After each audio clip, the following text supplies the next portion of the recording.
Boa tarde a todos. Obrigado por atenderem essa convocação que reúne aqui, não todas, mas representando a todas as lideranças da oposição e partidos de oposição, representando a liderança da oposição, tanto no Congresso Nacional, seria o senador Isalci, que não pôde estar presente, e representando a liderança da oposição no Senado, o senador Jorge Seife. O senador Rogério Marinho não pôde estar presente, embora todos tenham contribuído nessa manifestação que nós vamos ler.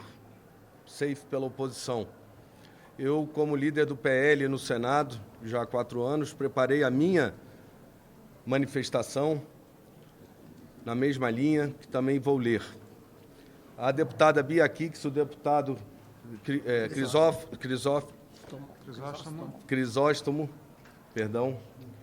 representam tanto o PL quanto a oposição da Câmara dos Deputados e vão se manifestar também. Ao final, naturalmente, aberto a perguntas, como sempre fazemos.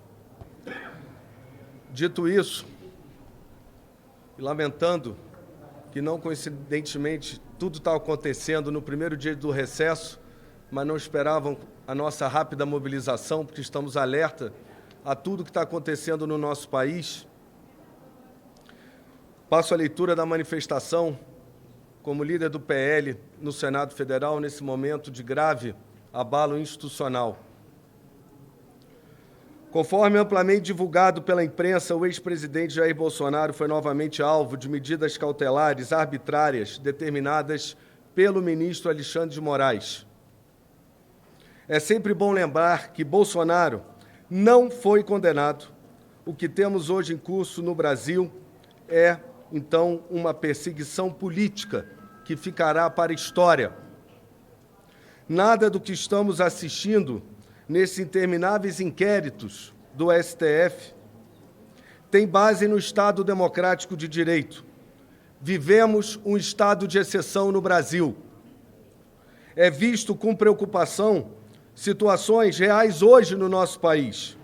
Perseguição explícita a opositores do governo, censura, restrições às liberdades, violação ao devido processo legal, cerceamento do direito de defesa, violação de prerrogativas de advogados e também de prerrogativas de parlamentares, capitulação das Forças Armadas com perseguição a oficiais da alta patente e cortes sucessivos no seu orçamento.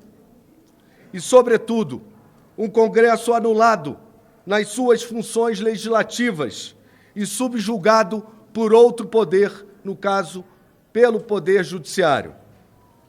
Precisamos agir com firmeza e repúdio a mais essa ação de perseguição contra o nosso presidente e a oposição.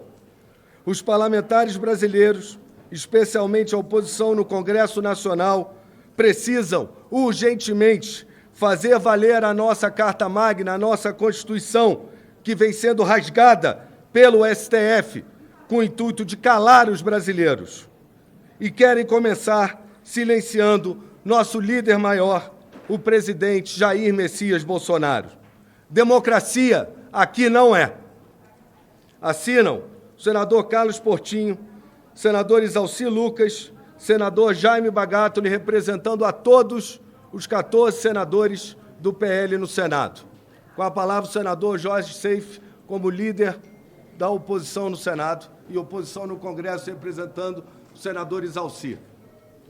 Senhoras e senhores da imprensa, muito obrigado pela presença dos senhores, por essa convocação, nesse momento tão delicado da democracia do nosso país.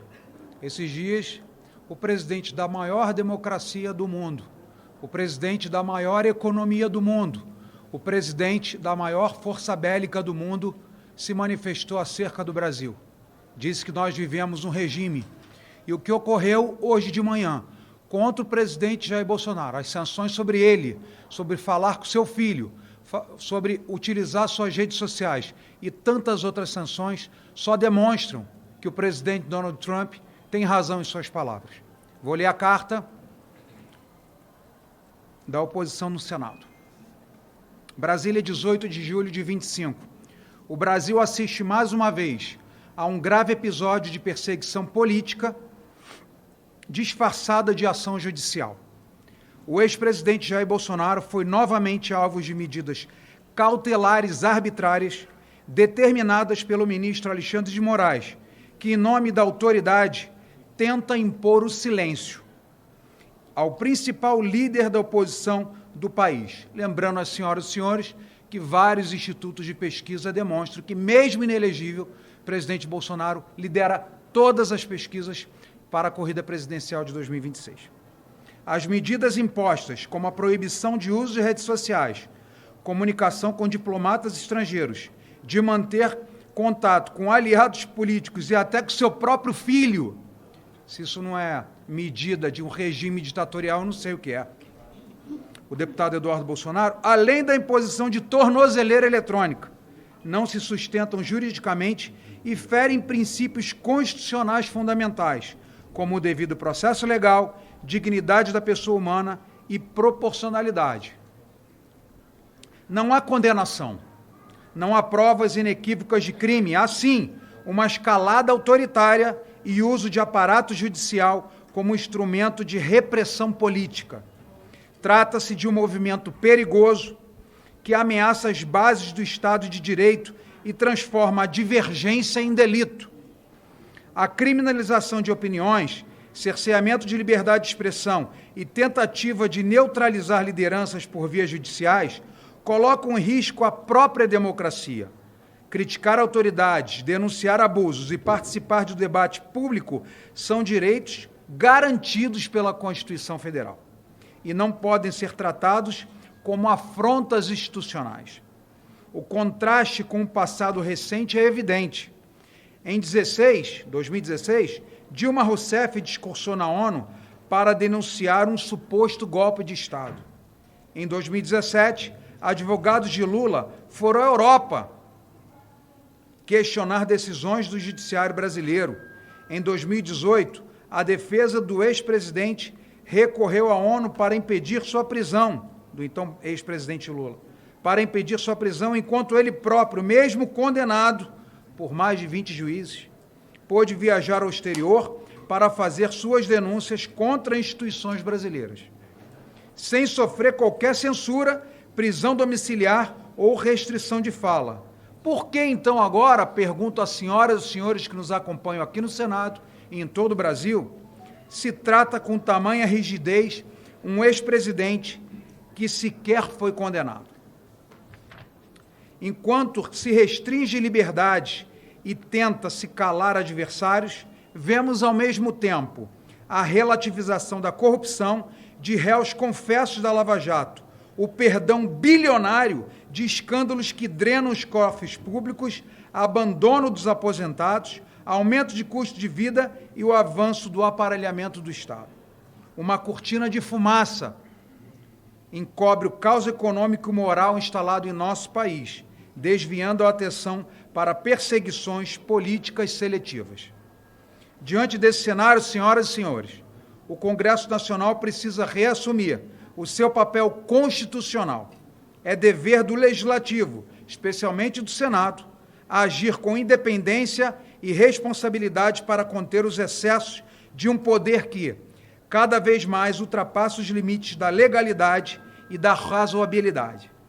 Quando decisões individuais violam liberdades fundamentais, silenciam representantes eleitos e interferem diretamente na vida política nacional, o Parlamento deve reagir com firmeza para restabelecer o equilíbrio entre poderes e proteger os direitos do povo. É hora, senhoras e senhores, da sociedade brasileira se posicionar com coragem, que não nos falta. O povo deve voltar às ruas, de forma pacífica e ordeira, como sempre fizemos, e exigir respeito à Constituição, à liberdade e à democracia. Nenhuma toga está acima da lei, nenhum cargo autoriza perseguição, nenhum brasileiro deve ser silenciado por pensar diferente. Somos 213 milhões de cidadãos livres e a Constituição é clara: todo poder emana do povo, que o exerce por meio de representantes eleitos ou diretamente. eleitos diretamente, nos termos da Constituição Federal. Por tudo isso, reafirmamos nosso repúdio à censura, à intimidação, à perseguição e à tentativa de humilhação de um ex-presidente da República. O silêncio, senhoras e senhores, jamais será uma opção diante da injustiça. Assino essa carta Carlos Portinho, líder do PL Senado Federal, Sóstenes Cavalcante, líder do PL da Câmara dos Deputados, Rogério Marinho, líder da oposição no Senado, deputado Zucco, líder da oposição na Câmara dos Deputados, senador Exalci Lucas, líder da oposição no Congresso Nacional, senador Jorge Seife, vice-líder do PL no Senado Federal. Muito obrigado. Bia Kicis. Boa tarde. Falo aqui como vice-líder da minoria na Câmara dos Deputados, representando aqui a nossa líder, deputada Carol Detoni. Todos nós estamos indignados diante dos fatos que estamos acompanhando e hoje com essa escalada tão violenta de abuso de autoridade e de violação aos mais básicos direitos e garantias fundamentais. Nós sabemos que todo esse processo, essa história de golpe, essa ficção, não se sustenta. Nós sabemos que a denúncia que foi apresentada não se sustenta senão em narrativas e ilações. Estamos vivendo um momento de verdadeira barbárie, onde corruptos confessos são liberados, saem pela porta da frente da justiça, têm as suas delações anuladas, condenações, e pessoas inocentes, simplesmente por serem opositoras a esse regime que hoje tiraniza o Brasil, são caladas, são presas, são perseguidas. Qualquer um, hoje, que se opõe a esse regime, pode ser censurado ou preso a qualquer momento, sem nenhum motivo. O presidente Bolsonaro não cometeu crime algum. Se é que podemos dizer, o único crime que ele possa ter cometido foi ter se oposto ferrenhamente a esse regime. Eu, como advogada, procuradora que fui por 24 anos, vislumbro violação atrás de violação, abuso atrás de abuso. Essas medidas cautelares agora impostas não se sustentam na lei, não se sustentam na nossa Constituição.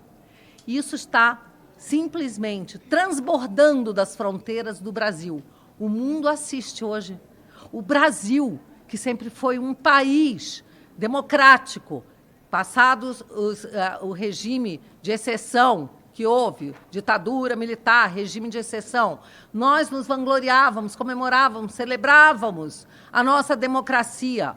Hoje, nós só podemos nos envergonhar do regime que hoje rege o nosso país. Mas, além da vergonha que carregamos, porque o nosso país tem se tornado um pária internacional, a nossa diplomacia é ignorada, não tem nenhum valor, infelizmente, uma diplomacia que sempre orgulhou o nosso país, nós temos também, além da vergonha, nós temos a coragem, a determinação de prosseguirmos. Não vamos desistir. Queremos registrar que estamos ao lado do nosso presidente Bolsonaro. Ele não está só. Querem calá-lo, assim como querem nos calar, assim como querem calar a população brasileira, chamada outro dia de pequenos tiranos. 213 milhões de pequenos tiranos, chamados assim por uma ministra do STF. Se alguém ainda quer fingir que vivemos uma democracia, se alguém ainda quer fingir que está tudo normal, eu acho que essa pessoa precisa de uma internação, porque não dá para continuar enganando o povo brasileiro. Essa pessoa precisa ser internada no manicômio, porque está muito claro que nós não vivemos mais uma democracia. E estamos juntos com o nosso presidente Bolsonaro. Quero dizer que houve uma reunião de bancada hoje, virtual, porque pouquíssimos estamos em Brasília. Segunda-feira teremos uma reunião presencial aqui no PL, na liderança do nosso partido. Vamos solicitar o fim do recesso branco, queremos uma reunião, um encontro com o presidente Hugo Mota e queremos que essa casa cumpra o seu papel, que essa casa não se curve à ditadura da toga. Muito obrigada. Peraí. Deixa. O que vi hoje? Antes que vocês me perguntem, sim, eu estava na casa da Michele com Michele Bolsonaro até 15 minutos atrás. O que vi hoje? Eu vi nascer da humilhação, eu vi nascer da perseguição, a maior líder que esta nação poderia esperar. Eu quero falar com a nação conservadora. O nosso líder vai se silenciar por algum momento, por uma imposição da Suprema Corte. Mas nós somos milhões de Bolsonaros. Não tem mais jeito, Bolsonaro se multiplicou. E hoje, o que fizeram com a esposa de Bolsonaro? Se era apenas para conduzi-lo, para colocar uma tornozeleira, por que entraram na casa fortemente armados? E por que forjaram dentro da casa dele uma situação de tamanho constrangimento a uma mulher de pijama? Eu só espero que essas imagens não vazem. Está ouvindo, Suprema Corte? Que essas imagens não vazem. Mas encontraram lá uma mãe que, como uma leoa, brigou por sua filha e que, como uma esposa, brigou por seu lar. Mas da humilhação nasceu uma grande líder. Bolsonaro vai se calar e quem vai nos conduzir neste momento é a maior líder da oposição, a maior líder da nação conservadora.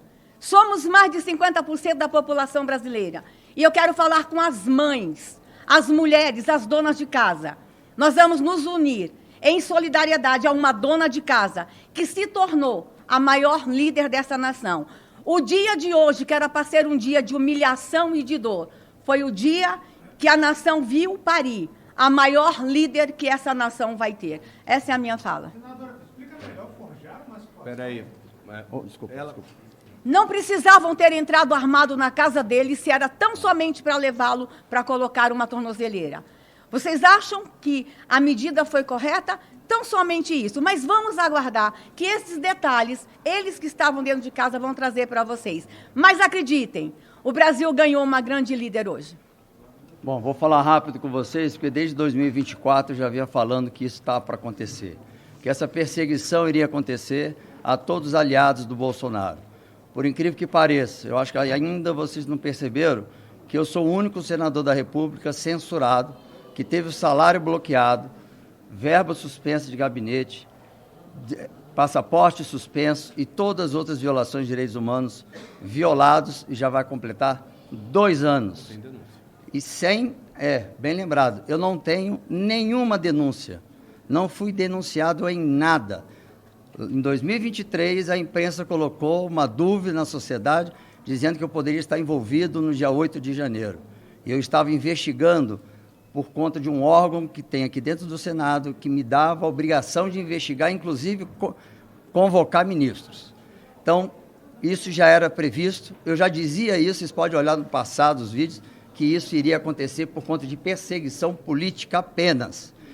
E saiu uma decisão do órgão internacional interparlamentar ligado à ONU, nos Estados Unidos, condenando o ministro Alexandre de Moraes por violações alegadas de direitos humanos contra o senador Marcos Duval, ameaça, atos de intimidação, ausência do devido processo legal em processos judiciais contra parlamentares, violação da liberdade de opinião e de expressão, violação da liberdade de circulação, indevida invalidação, suspensão, revogação ou outro ato que obstrui o exercício do mandato do parlamentar. Isso são órgãos, 130 países votaram de forma unânime a favor desse relatório. Então, já está na ONU. O que mais me impressiona é a passividade da sociedade, principalmente da imprensa, que já está na cara, não tem o que ser discutido, que nós estamos sofrendo uma ditadura, que nós estamos numa ditadura. Não há mais o que dizer. Vocês têm que parar agora e entender que a geração de vocês vão sofrer por isso. Não é só nós que temos que brigar aqui, é todo brasileiro e principalmente vocês da imprensa, pela força da imprensa. Para dar golpe de Estado, basta manipular as informações e gerar medo na sociedade. O que Alexandre fez? Qualquer coisa, preso. Qualquer coisa, censurado. Qualquer coisa, tornozeleira. Gerar medo. E vocês gerando notícias que não eram verdadeiras. Como se nós, da direita, estivéssemos planejando o ataque do dia 8 de janeiro, que está por vir a verdade absoluta do que aconteceu no dia 8 de janeiro. E aí vocês vão acredito eu que vocês não vão ficar impressionados. E outra, tem gente ainda já condenada por corrupção e violação contra a mulher no governo do Distrito Federal, no governo ibanês, que a Justiça já determinou, já condenou em segunda instância por corrupção, lavagem de dinheiro e agressão à mulher com medida protetiva, e ele continua no cargo.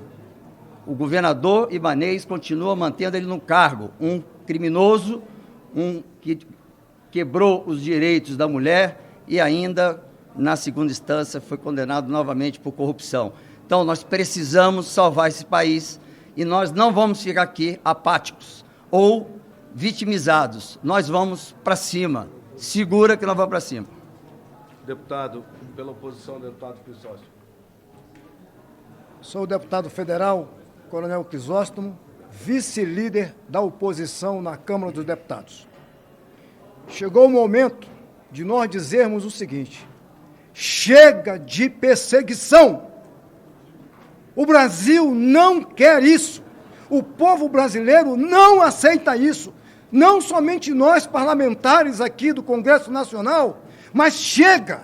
Nós não podemos ter um único sujeito, uma única autoridade perseguindo impiedosamente um presidente, um ex-presidente que só pensa em fazer coisas boas para o Brasil, que nos orienta a não fazer coisa errada, até mesmo com as emendas. Ele sempre nos orienta, faça a coisa certa pelos brasileiros. Não há tempo mais de nós lutarmos por isso. E na década de 60, em 64, a imprensa agiu em favor do povo. Está na hora da imprensa brasileira agir em favor do povo brasileiro.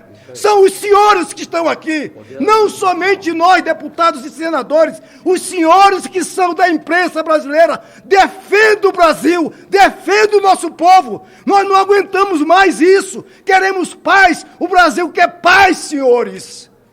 Nós estamos entristecidos com isso que aconteceu com o presidente Bolsonaro agora. Algo totalmente ilegal dentro do processo jurídico. Eu relatei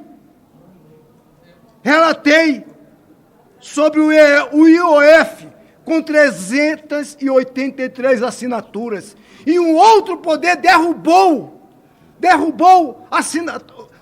a vontade do povo brasileiro com 383 assinaturas. Eu fui o relator. Quanta tristeza a gente lutar, fazer um relatório pensando no Brasil, nos mais pobres, e um outro poder, um único cidadão, derruba a vontade de 383 deputados e praticamente a aclamação do Senado. Aonde nós vamos chegar? O que querem fazer do Brasil? Porque o comunismo já está à porta. Eu só quero fazer o último pedido aqui agora para as Forças Armadas. Eu sou das Forças Armadas. Me orgulhava das Forças Armadas. Me orgulhei das Forças Armadas em 64, embora fosse ainda menino, criança. Hoje eu quero dizer o seguinte: Forças Armadas, estejam ao lado do povo brasileiro, estejam ao lado da democracia! Deputado, o senhor falou de 64, o senhor citou 64. Falou que a imprensa em 64 ficou do lado do povo, agora o senhor está invocando as Forças Armadas para ficar do lado do povo. O que o senhor quer, basicamente, com isso, fazendo referência a 64 duas vezes, senhor? Com relação às Forças Armadas, foi dito, inclusive, na minha manifestação. Há generais de alta patente presos e há um corte sucessivo no orçamento das nossas Forças Armadas. Há uma preocupação muito grande sobre a defesa do nosso país. Isso é suficiente, é a resposta. Próxima pergunta. A posição do parlamentar é individual e ele tem o direito de falar pela sua posição. O assunto não é esse. Vamos ao assunto e à posição das lideranças que manifestaram pelo conjunto. Em 1964, 64, um integrante do bloco que vocês trouxeram aqui, das lideranças que o senhor trouxe aqui, disse que a imprensa tem que fazer a defesa como fez em 1964. Eu quero entender se vocês estão defendendo, como grupo, como bloco, como lideranças, algum tipo de interferência das Forças Armadas nesse processo do Supremo Tribunal Federal? Não, acho que nós falamos à toa. Peraí, eu vou responder. Nós estamos falando exatamente o oposto. Peraí, Marcos, O eu vou oposto. responder. O que a gente quer é democracia. O que a gente não tem no país hoje é uma democracia real. Hoje há exilados políticos. Hoje há jornalistas perseguidos. O que a gente está dizendo aqui é que a sociedade aonde se inclui a imprensa, é que a sociedade aonde se inclui também as Forças Armadas, que todos olhem para o que está acontecendo, porque o mundo está olhando, e não é os Estados Unidos apenas. A Alemanha está se manifestando e a imprensa alemã está se manifestando. A OTAN está se manifestando. E por que a referência a 1964? A referência para a sociedade, a referência sobre golpe veio da sua boca, inclusive. Próxima pergunta. Próxima pergunta. Sobre Jair Bolsonaro, sobre a manifestação das lideranças. Em relação à reação que vocês pretendem, vocês pediram a volta do recesso, vocês também vão pedir o andamento de propostas como, por exemplo, a PEC contra as decisões monocráticas, a PEC, enfim, acho que tem umas 3 PECs. Sim, nós temos, respondendo a sua pergunta, o que nós precisamos agora, com urgência, é votar medidas que tragam de novo autoridade para o Congresso. Então, nós precisamos votar, sim, a PEC do fim do foro privilegiado. Isso é urgente. Já foi aprovado aqui no Senado, está na Câmara dos Deputados, pronta para ser votado. O que nós queremos também é votar, também saiu do Senado, é PEC também, das decisões monocráticas, para que não possa haver, ela tem que ser submetida à Corte, ao colegiado. Afinal de contas, o que está havendo é uma verdadeira violação à natureza do colegiado. O Supremo Tribunal Federal, ele não é uma corte de 11 juízes independentes. É uma corte, as decisões têm que ser tomadas, inclusive decisões de grande impacto, pelo plenário da Casa, em qualquer tribunal de justiça. Para você declarar uma lei inconstitucional, é preciso ir, o processo, a ação vai para o plenário do tribunal. Como é que isso não acontece no Supremo Tribunal Federal? Então, nós precisamos resgatar esses projetos que estão parados, adormecidos na Câmara dos Deputados para serem votados. E tem muitos outros, tem a CPI do abuso de autoridade. Nós precisamos que essa CPI seja instaurada. Então, tem muitas medidas para ser a questão dos mandatos também, para ministros. Então, nós temos muito o que fazer dentro da nossa atribuição constitucional. E o que a gente queria, apenas o que a gente quer, é que o Supremo volte a ser um tribunal que atue dentro das suas competências e atribuições constitucionais. Não queira legislar por nós, porque isso está acontecendo desde o marco temporal. Isso vem acontecendo de forma corriqueira. Meus amigos e a imprensa, eu falo a vocês, nós temos defendido a liberdade de expressão, inclusive dos senhores, há muito tempo. Hoje nós temos jornalistas censurados também. E na Venezuela, o Supremo Tribunal Federal assumiu as funções do parlamento. O parlamento foi fechado. Isso já está acontecendo aqui. Não fecharam as portas, não nos impediram ainda de entrar aqui, mas já está acontecendo. Então, é isso que nós queremos. Nós queremos a volta da democracia, com respeito aos poderes da República, com a tripartição dos poderes, com independência e harmonia. Não basta pedir harmonia. Quando dizem, mas não tem harmonia, o Congresso tem parlamentar que ataca o Supremo. Não. Nós atacamos decisões de ministros que violam a Constituição. Meus queridos, querer harmonia entre os poderes sem que haja independência é a mesma coisa que você querer que uma mulher que apanha do marido na rua saia de braços dados com ele para mostrar harmonia para todos e esconder que ela é espancada. Isso não é possível. Harmonia com independência e respeito às funções de cada poder. Só colocar uma questão aqui, que eu... Nós fizemos hoje uma reunião virtual. Nós faremos, só do PL. Nós vamos ter uma reunião presencial na segunda-feira, das 14 às 17 horas, na liderança do nosso partido, do PL. E de lá, né, uma das coisas que já ficou definida é que nós queremos o fim do recesso branco e queremos uma reunião com o presidente da casa, para que ele, sim, nos ajude a conduzir esse momento. Ainda será solicitado. Deixa eu só colocar uma questão aqui do foro privilegiado, que todo mundo fala, que beneficia os senadores. Deixa eu quebrar esse paradigma. Foro privilegiado privilegia os ministros, porque quando a gente começa a fazer movimentações aqui para frear os ataques inconstitucionais do STF, eles procuram os senadores ameaçando a tirar da gaveta algum processo e pautar o processo. Seja processo de crime grave, seja processo de apenas uma denúncia de um partido querendo denegrir a imagem de outro político. Então, eles fazem essa pressão aqui dentro do Congresso. E nós não recuamos. Eles fizeram conosco e nós não recuamos.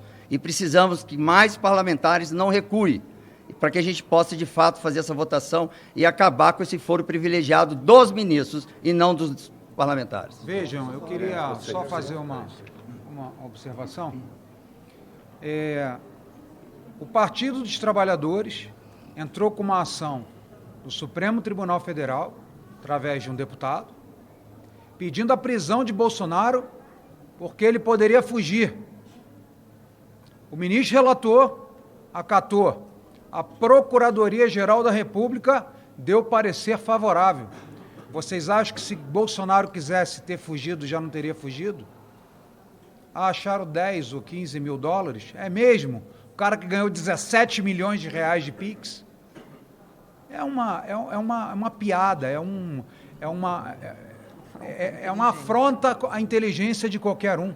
Então, na verdade, nós sabemos o motivo de cercear a liberdade do presidente Bolsonaro. Ano que vem nós temos uma eleição, o qual faremos maioria nessa casa. Nós faremos pelo menos 42 senadores, escreva o que eu estou falando hoje. E com isso, quem é o maior cabo eleitoral da República Federativa do Brasil e que lidera as pesquisas presidenciais? Jair Messias Bolsonaro. Qual é a forma de calá-lo? Qual é a forma de restringi-lo? Qual é a forma de tentar retirar a força dele?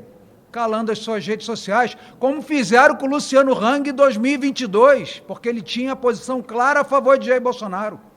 Mas hoje, nós da direita detemos a maioria dos seguidores e dominamos as redes sociais.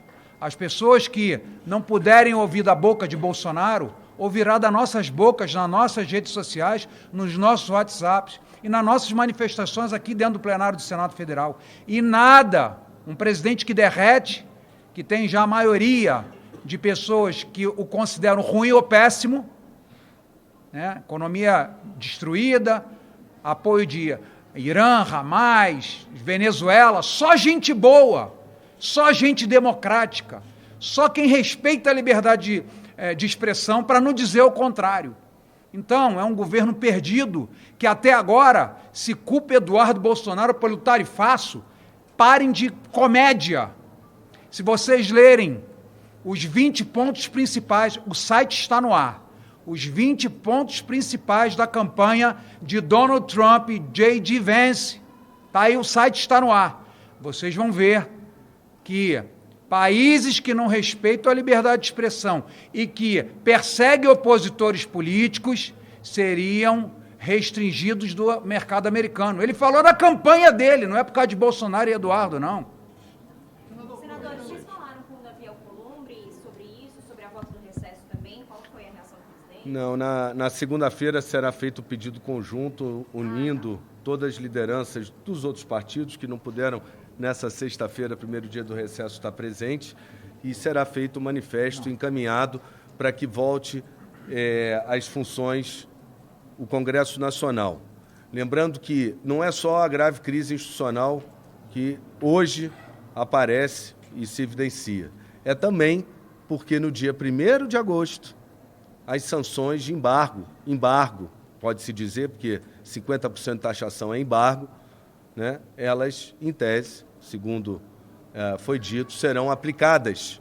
E o Brasil não está se mexendo Ninguém foi lá sentar para conversar. Isso aconteceu com diversos países. Vamos parar de achar que a gente é o centro do mundo.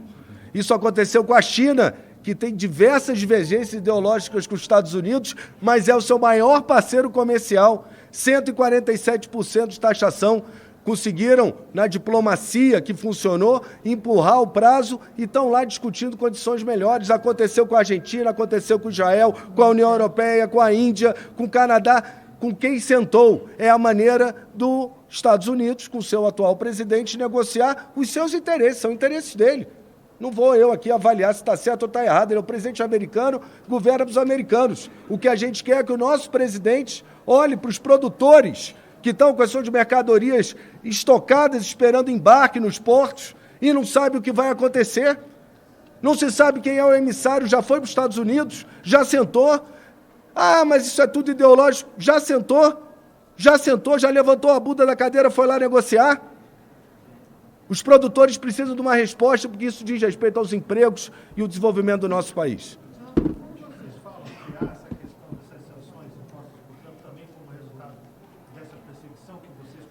Sim. Gente que coloca, não. Na verdade, o Supremo Tribunal Federal, a cada vez mais, ele está dando a sua resposta a quem argue isso. Se a gente realmente é um país livre, é uma democracia, ou se aqui impera a censura, impera numa caneta, numa decisão imperial praticamente, né, a vontade daquele. E isso talvez tenha reafirmado o que está sendo dito, porque não é só os Estados Unidos, vou repetir. A Alemanha já se manifestou, sua imprensa, diga-se lá. A OTAN já se manifestou. Hoje, nos jornais do Rio, tem uma denúncia muito séria de que um emissário do atual governo integrou uma visita, uma missão religiosa na Venezuela para negociar o petróleo com a Venezuela. Está nos jornais do Rio de Janeiro, Correio do Amanhã, está no jornal Agenda do Poder. Isso é muito sério. O país só falta ele se fechar. E a gente está aguardando 1º de agosto para saber. E é isso que a gente está aqui alertando, porque o devido processo legal já foi às favas. A censura já está implementada. A perseguição aos opositores já existe. E dia 1º entra um grande embargo. E a notícia de hoje, nesses jornais do Rio de Janeiro, é que um emissário se miscuiu numa missão religiosa com esse propósito para negociar petróleo com a Venezuela.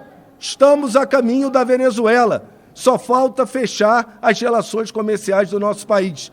E o presidente Lula, ao não designar alguém de peso para negociar com os Estados Unidos, parece que está navegando nesse rumo. Líder, o senhor acha que, num primeiro momento, parte da oposição celebrou a taxação, incluindo o deputado licenciado Eduardo Bolsonaro?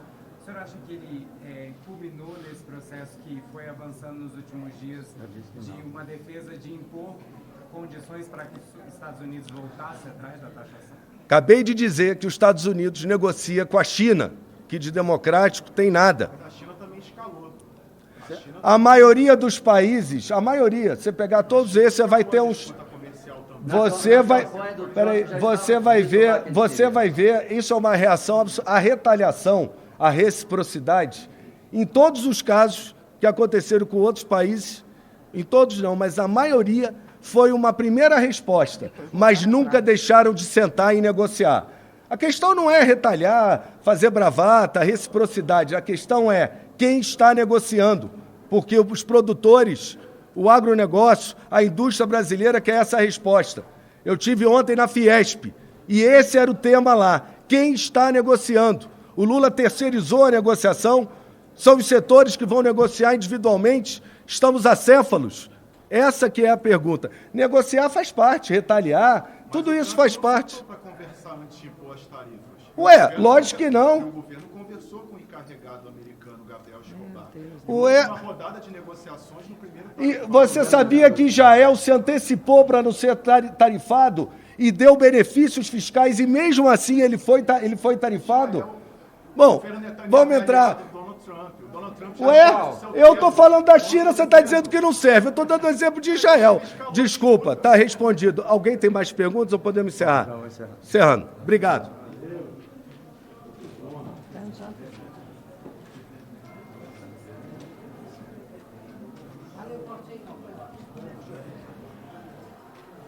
Pessoal, obrigado aí pela audiência. Estamos firmes no Brasil, não vamos desistir. Sexta-feira temos nossas reuniões aqui em Brasília, nossa base, os deputados. Os deputados escolheram o recesso branco, e essa reação é exatamente porque hoje, primeiro dia de recesso, Brasília está vazia, vocês viram aqui, vários senadores, deputados, suas casas, vamos buscar trazê-los de volta para fazer uma reação dentro do Senado Federal, usar a tribuna e realmente denunciar essa perseguição. O presidente Bolsonaro, Eduardo Bolsonaro, todos nós de direita. Alguém pegou o microfone. E aí? Tudo bem aí? Como tá? Pra vender a casa do seu pai, seu pai é ruim negócio. Cabo Gilberto, tantos outros, eu que fico acesso do TSE até hoje, acharam que uma prova